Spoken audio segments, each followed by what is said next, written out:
So yes, without further ado, Hillary Kline, who created the Adopt-A-Grandparent program. What else do you do?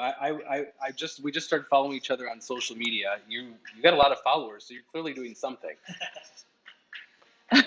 Well, I do a lot of things actually. So I work full Jack of all time in trades. public, yeah, I work full time in public relations, and then I also do freelance makeup, specifically in the bridal industry.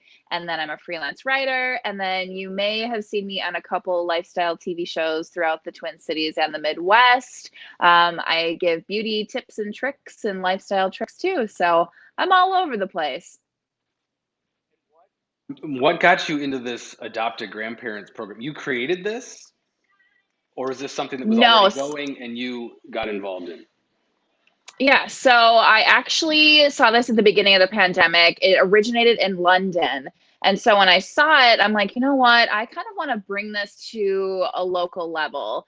And so in May, I started working on it. And then I wanted to launch it publicly, but the timing just didn't seem right. It was around the time all of the George Floyd stuff was happening. So I just worked silently on it. I recruited my family, my friends, and a few colleagues. And then right before Christmas, we were able to deliver over 790 cards to area nursing homes, assisted living facilities, memory care facilities in both Minnesota and Wisconsin, which is where I'm originally from. Well, locally in Minnesota, Wisconsin, not this isn't some national thing.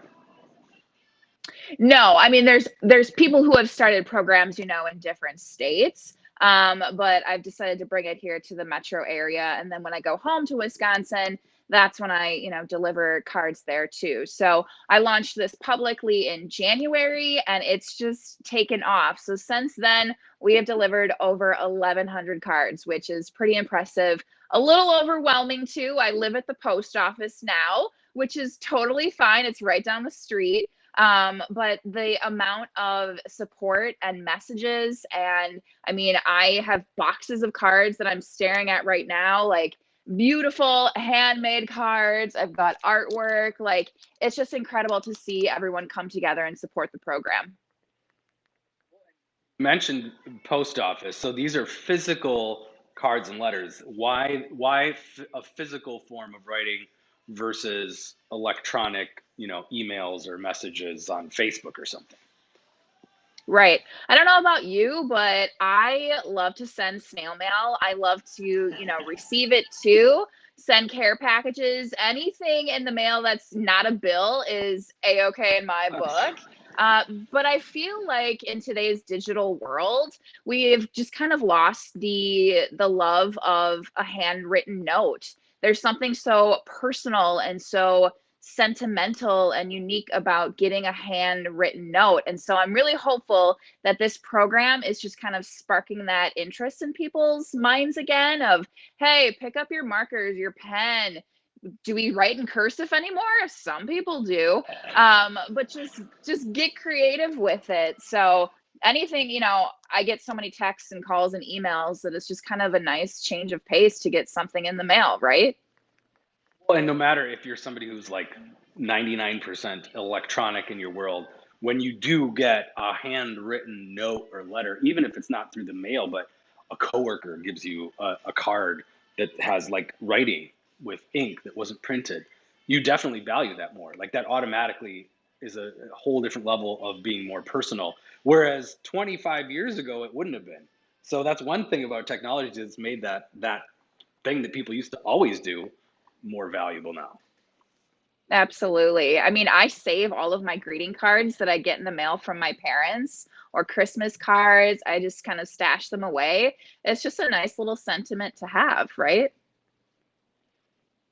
That's something I was going to mention. The last time I had actually written a handwritten note was probably to you for Valentine's Day. And you realize how bad your handwriting is when you go to write, when you have to write more than like a grocery list, I have When decent, I actually- have decent humor, so mine's I don't know how got my mine's got cursive is sloppy, anymore, but So how can people get involved in this? Are you accepting more people all the time, or are you overwhelmed?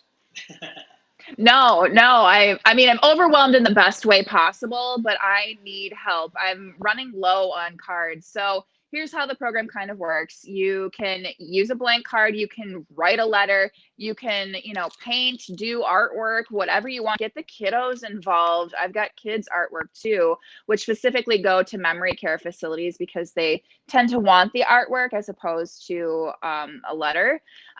So write a letter. It can be a generic greeting. I usually start my cards with hello, new friend, because I don't have the names of these people due to privacy issues. And then get creative in your card or your letter. Write about your family, write about your job, ask them about their interests, hobbies. And then if you want, you can leave your address in the card. If you want that pen pal like relationship, you may or may not get a response. But I got my first response over a month ago. Her name is Lorraine. She's 93. She's adorable. She just got her second COVID shot. And so I sent her a little gift card to Dairy Queen because I found out she loves dilly bars. So just The season's get creative upon with us. it. Yeah, get creative, have fun with it. And then when you're done with that, I mean, write as many as you'd like. When you're done with that, put it in a giant envelope and then mail it to me. Do you want my P.O. box right now or at the end?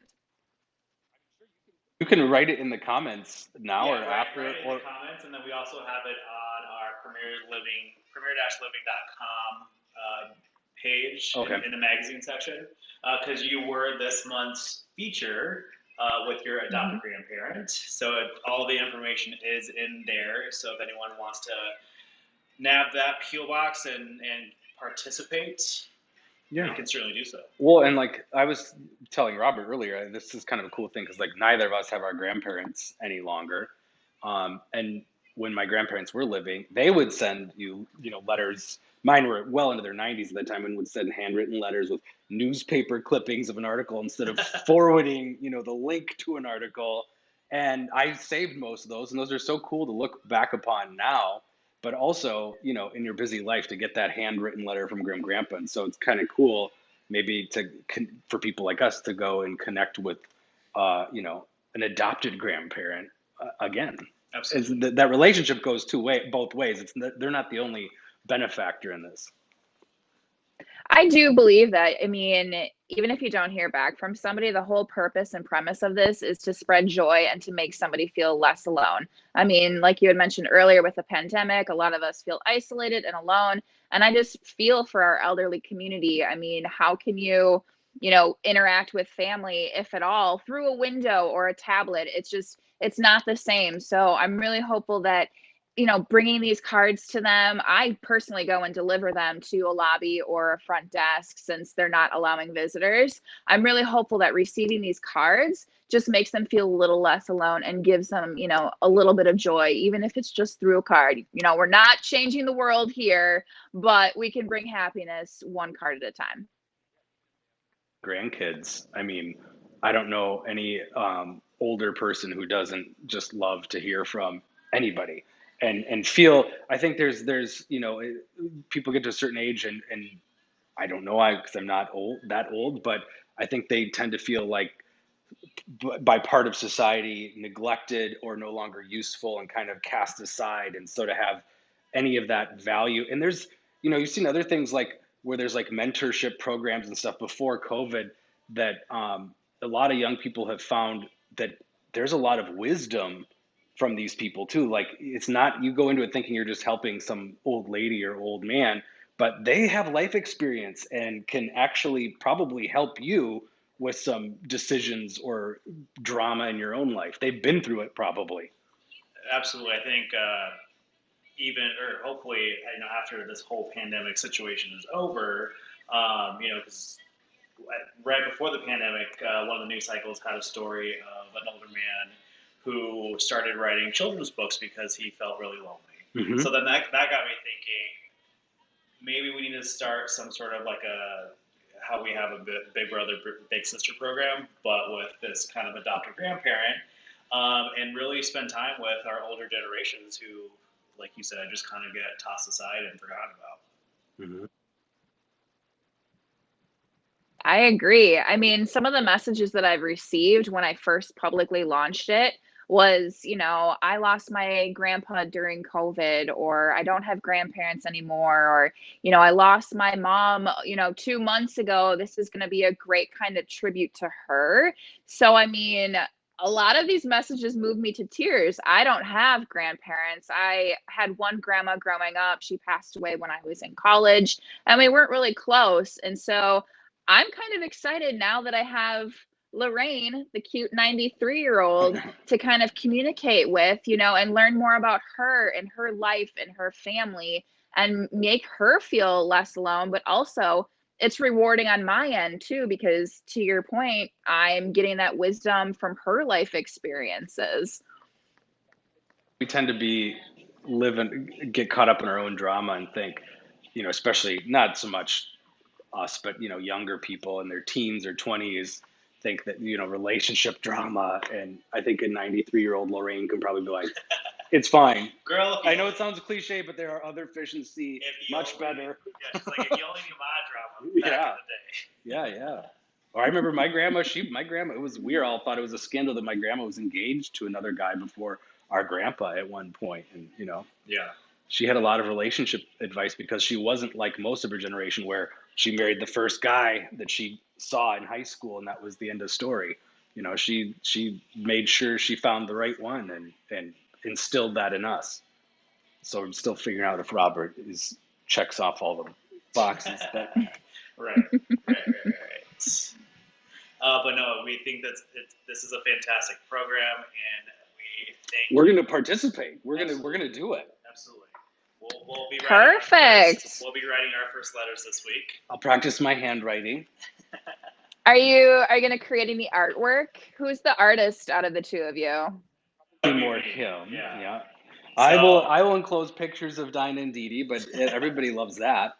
And when we can go and visit people again, like they're always a hit when you bring them anywhere and they're not an overpowering dog. Yeah. I mean, Dinah's pretty ominous looking. Oh, look at that yawn. Oh my gosh. They're fantastic emotional support animals. Yeah, totally. She is my little emotional. Well, I love that. And you know what? Like I said, I live at the post office, so I'm going to be keeping an eye out for your letters, guys. Yeah, hopefully our people watching, at least a few of them will get involved. I mean, it's an easy thing to do. I know it's not as easy as an email, but it's pretty easy to sit down. The pandemic's not over. We all have extra time on our hands at home still. There's a lot of downtime still, absolutely, with things just slowly opening back up. So take the time, make somebody feel loved and noticed. Yeah. But again, we thank you for taking the time to be with us. We appreciate this awesome project that you've started because I think it means a lot to the community and to everyone that are receiving these letters. Mm-hmm.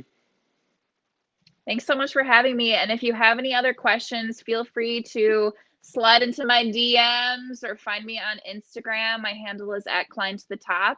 I'd be happy to answer any questions that you might have, but thank you so much for your support, everyone.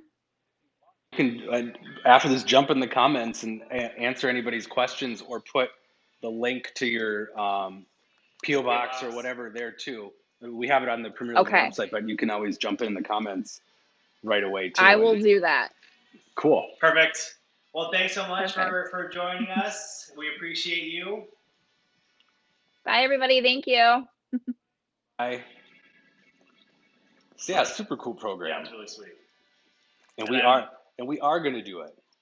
I'm excited. Yeah. Because so I think it was maybe. Do you want a 93-year-old Lorraine or 87-year-old Chester? Hey, I'd be happy with whichever, or from whomever we got a reply from. Mm-hmm. Like I was going to say, the last time I had a pen pal system was maybe in like the 5th grade.